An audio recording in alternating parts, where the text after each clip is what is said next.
High, আজকে বানাবো মাছের ঝোল। তার জন্য এখানে আলু সেদ্ধ করে কেটে রেখেছি, তেজপাতা, এলাচ, দারচিনি, লবঙ্গ, জিরে গুঁড়ো, ধনে গুঁড়ো, হলুদ, লঙ্কা গুঁড়ো।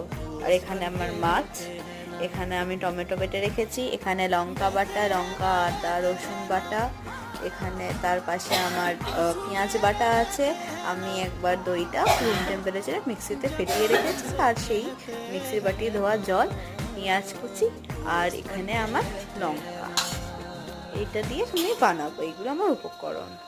এখানে আমি কড়াইয়ে তেল দিয়ে দিলাম, যদিও আমি পরে আরেকটু তেল দিয়েছি। এখানে আমি মাছগুলো ভেজে নিয়েছি। অ্যাকচুয়ালি আমি এক হাতে ধরে ভাজছিলাম, তো একটু অসুবিধা হচ্ছে, এই যে আমি মাছগুলো ভাজা হয়ে গেছে। তারপরে মাছ ভাজার পর আমি আলুগুলো ভেজে নিচ্ছি, দিয়ে আলু ভাজা হয়ে যাবে। তারপর এই আলু ভাজতে ভাজতে একটু হলুদ গুঁড়ো দিয়ে দেবো।